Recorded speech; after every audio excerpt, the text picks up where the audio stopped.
Okay, so the nucleosome core, it contains of the histones, 2 molecules of H2A, H2B, H3, H4, blah blah blah. This one we've already done, no? I mean, in the upper part of the note, we already studied a lot, right? The linker DNA varies from the size 8 base pairs to 114 base pairs. It forms the string and the part of the beads on a string chromatin fiber. It's the string, okay? It joins 2 neighboring nucleosomes. That's easy enough. Then H1 histone. It contains 1 molecule of H1 histone per nucleosome. Molecules of H1 histone are involved in stabilizing the supercoils of the nucleosome chromatin fiber. We already know that, no? Other chromosomal proteins, both linker DNA and nucleosome, are associated with other chromosomal proteins. So, this is the old diagram of the nucleosome solenoid model, okay? It's the old diagram, okay? But it's easier to understand from here, this old diagram. But this diagram during exam is not very much accepted, okay? Because the new one is this table, okay? It's this one. So all of this writing, it's already there in the table. So let's look at the special chromosomes, okay? Some tissues, okay, let me repeat. Some of you did not catch. See, what I was saying was this old solenoid nucleosome model is the same as that one you drew, okay, the tabular one. But this old diagram, they don't accept it much now, okay. The new diagram is drawing in that tabular format, okay. So if you have extra time, you can draw this old one, but if you draw that table one, it's more than enough.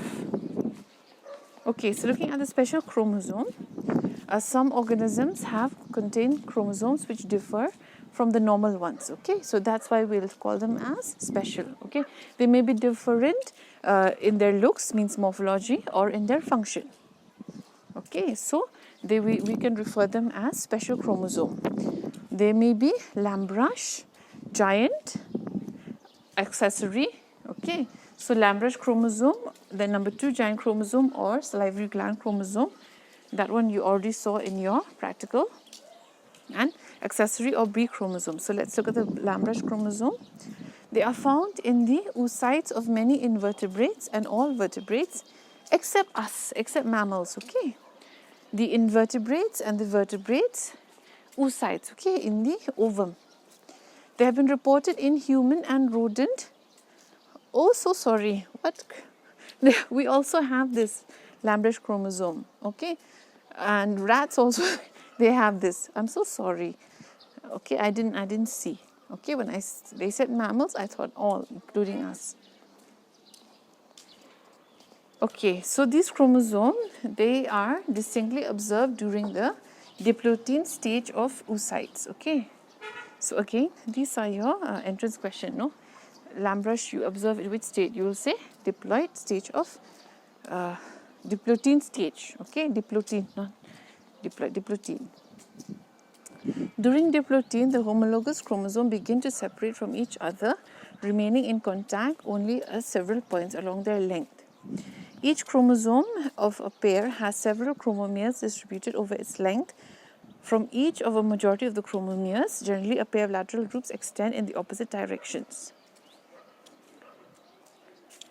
So, in some cases, more than one pair, even up to 9 pairs of loops, may appear from a single chromomere. These lateral loops give the chromosome the appearance of Lambrus, which is the reason for their name, Lambrus chromosome. Okay, so these are those loops, okay, those Lambrus chromosome.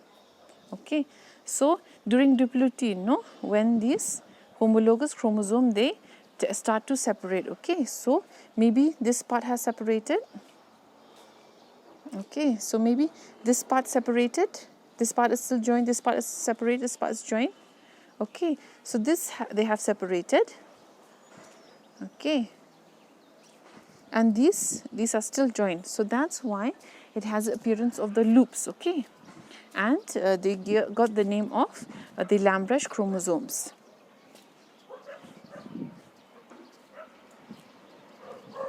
Okay, these chromosomes are extremely long, and in some cases being 800 to 1000 what is that, in length. I think something is missing there. The size of the loops may range from an average of 9.5 JA in frog to 200 I in newt. I don't know what these units are. The pairs of loops are produced due to uncoiling of the two chromatin fibers present in the highly coiled state in the chromosomes. So this makes the DNA available for transcription. Okay, so I explained it to you now when they unpair. Each loop represents one chromatid of a chromosome and is composed of one DNA double helix. It is a double helix because already, they have already doubled and they are just waiting to separate. So there is very much RNA synthesis at the thin ends of the loops, while there is little or no synthesis at the thick ends.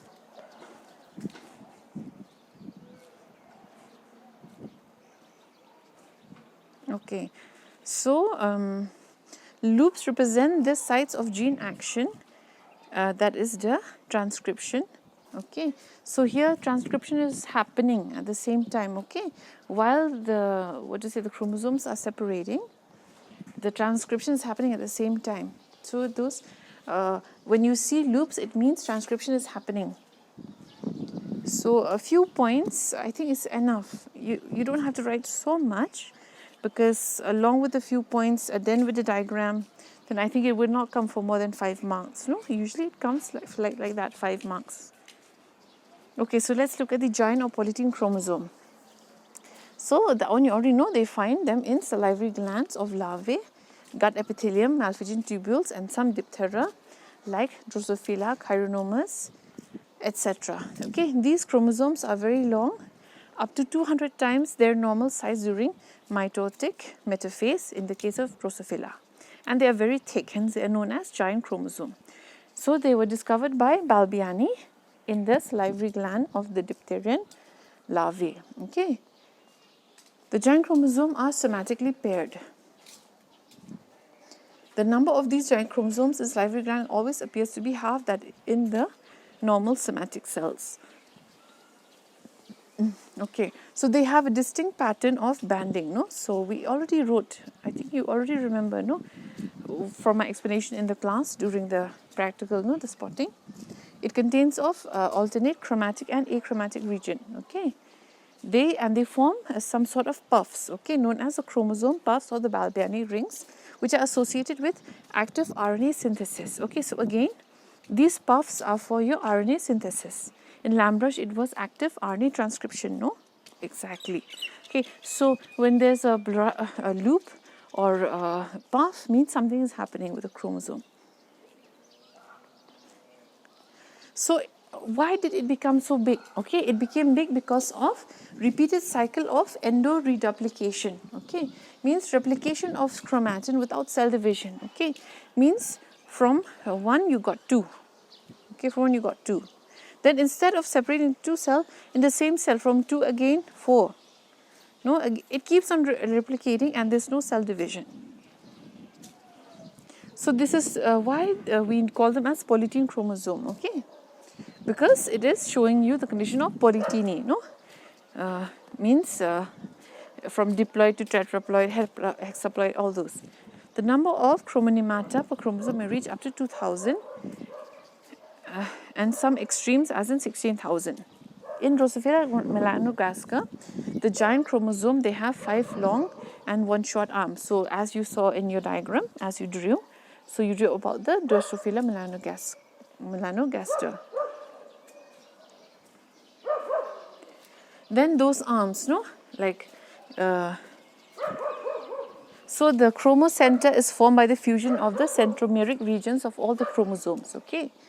So, when they divided, no, that chromomere also divided, but they were paired there, okay, they were stuck from the centromere part, okay. The short arm represents chromosome 4 and one of the long arms is due to the X chromosome, while the remaining 4 long arms represent the arms of the chromosome 2 and 3. Okay, so in the diagram you already drew. Okay, so let's look at your B chromosomes or accessory chromosome. In many species, 1 to many extra chromosome in addition to the normal are found, and these extra chromosomes are called accessory chromosomes or B chromosome or supernumerary chromosome. Okay, so they are extra. So these are the examples, these are the drawings. There's your giant chromosome, then the puff. Okay, about this diagram, no, I think it belongs to the giant chromosome. Okay, okay, around 600 plant species and 100 animal species, they found to have these extra accessory chromosomes. Okay, and they are smaller in size than the normal chromosomes. So the important feature of these is that it may vary. Okay, in maize.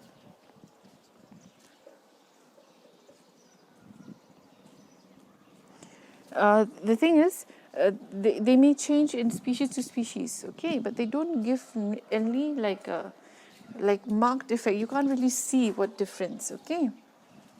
But if there are so many these accessory chromosomes, it may lead to some sort of reduction in strength, okay, reduction in vigor and reduction in fertility in maize, okay. It's not that they don't affect, but some sort of a reduced effect.